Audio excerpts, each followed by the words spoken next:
Hello guys, today we are going to be covering the part 1 of how to reassess your chess. This example deals with most of what you need to understand in chess if you have to master your middle game. So let's look at first example where you can see that black is first of all very weak. He has a very weak king and we have a very good bishop which is looking at the weak squares and it wins in the minor battle piece, which means that our minor piece is doing a lot of job as compared to black's knight, where it can't go to d6, it can't go to e5, it can't go to g5, it can go knight h6, knight g4, but when he goes knight h6 we just play h3 and we stop knight g4 ideas. So in this position it's clear that he has a weakness on the 7th rank a7 and b7, and we have queen side space, and we can go for his king like via bishop c3, queen d4, and we can go for a mate, or positionally you can play rook b1, rook b7 and attack the a7 pawn and win the end game. Let's look at a sample variation. Rook a b1, c8, b7, take,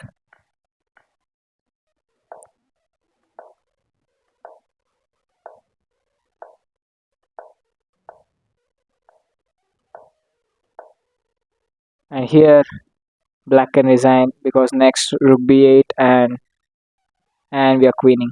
So this tells us that how we should handle with a better minor piece and continue. And next example is how to utilize the space. In this example you can see that white is expanded already in the queen side, in the king side, and he may play c5, he may play g5, and he has a very good position. For g5 you need to you can prepare slowly via rook g2, rook h1, and then g5, open up the position, and then slide your queen to h file and then go for the mate. So let's look at sample variation.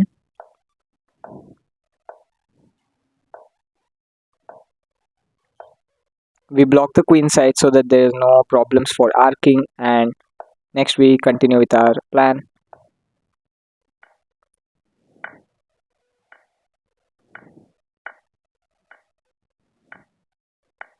And now we have open files on his king with a better position, and we can go queen, not here, but you can go queen g2, then go for his king, and you can bring your knight here and with a better pawn structure, and you have a lot of space.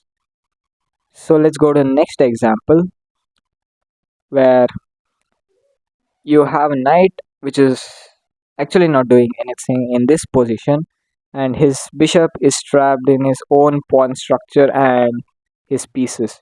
So how can you improve your knight as a good player?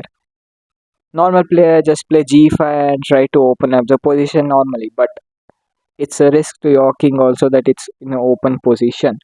So first we prepare it where we improve our knight's position first.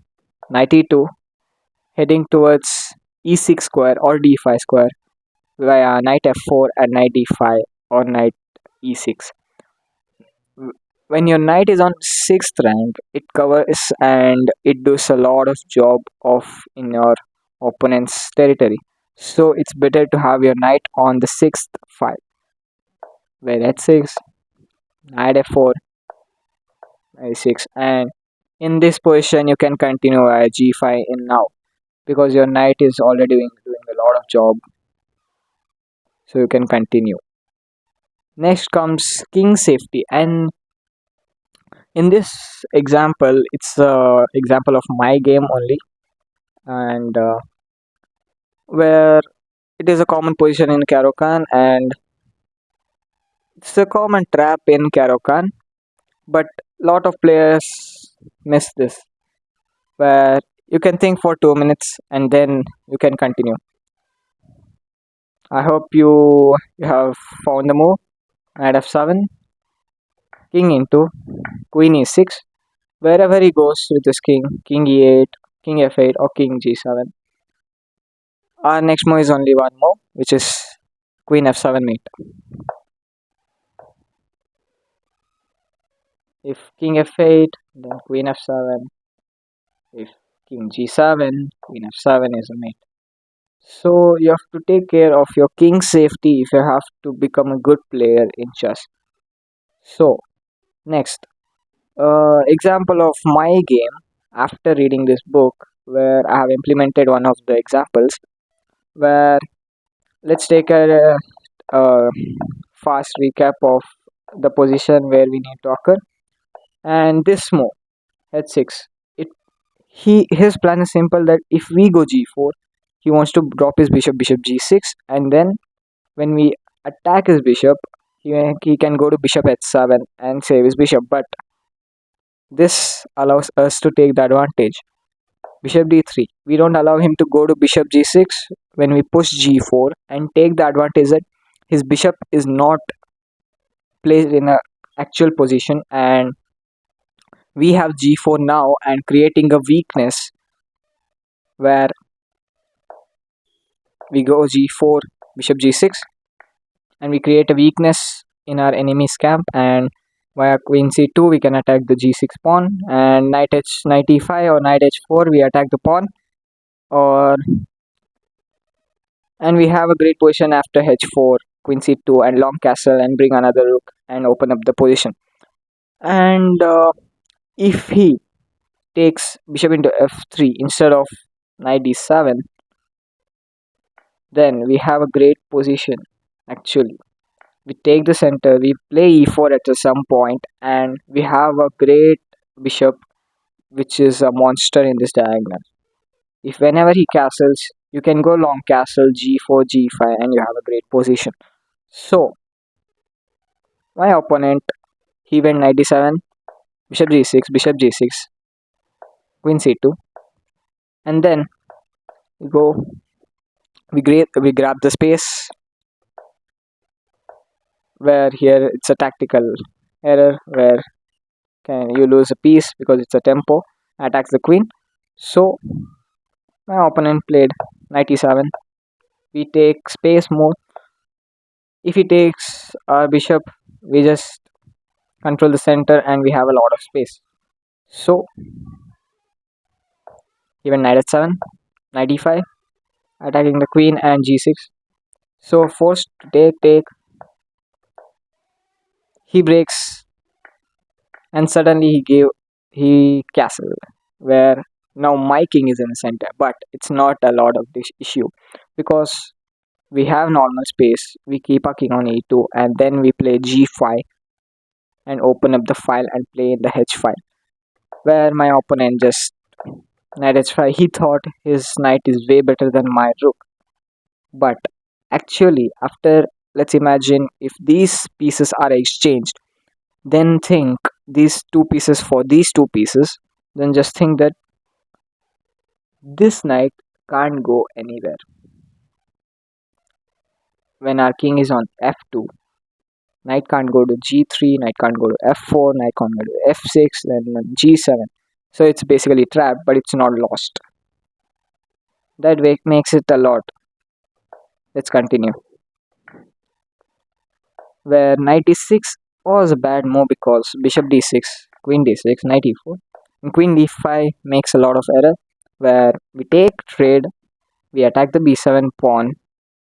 Our plan is simple, that we provoke him to play b6, we give it the tempo and plant a knight on e5, where we have a good outpost which it cannot be kicked by a d6 and f6. So now we have a great position where we take the c file via rook h1. First we go f4, king f3, and then bring our rook. Let's look at the game. e6, f4, rook f8, where he is threatening rook into f4 and pawn into f4, knight f4, 4 king or rook and king, but it doesn't work here. Rook into a7, where if he goes rook into f4, pawn takes, Now we have a great position where we play rook a8, king h7 forced, then we play knight f7 and we threaten a mate here. If he takes this pawn, we take and fork again and we win. So in this you can clearly um, think of what his plan is, even though he has a knight here, but it's not doing anything and it's completely dead. So you have to make utilize of that and you can play the game more precisely and accurately. And another game which makes use of another concept where I learned about planting a weakness in the opponent's camp, where here I wanted to go queen g4, where it's a common plan where we attack g7 pawn when king is still in the center, and if he castles we have plans of bishop h6 and many plans like f3 and long castle all as well.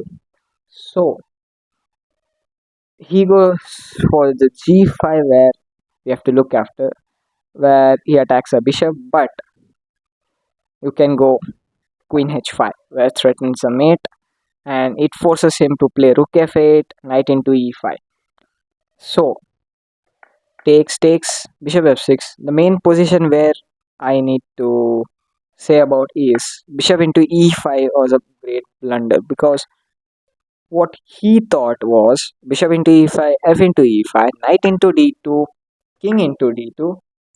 He thinks that taking out the castle rights is a great plan for him, but my king is very safe as it's blocked with the pyramid structure and he doesn't have a lot of attacking chances as, and he has a weakness on f7 where he can push f6, because we take and we create a weakness on e6 there, but in this position he can't even play f6 because it's pinned.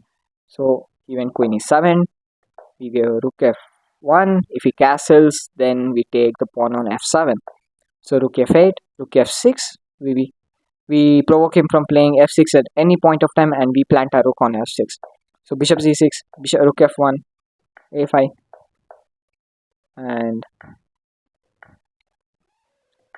he just lost because of making his pawn weak and he can't attack our king at all even after removing the castling rights. The position matters a lot when you have to take out the rights of the castling. So in this example you can learn of how to attack his weakness and provoke him from taking out his weakness from his position. So thank you guys for watching this video. I hope you like this video. So please like and subscribe. Thank you.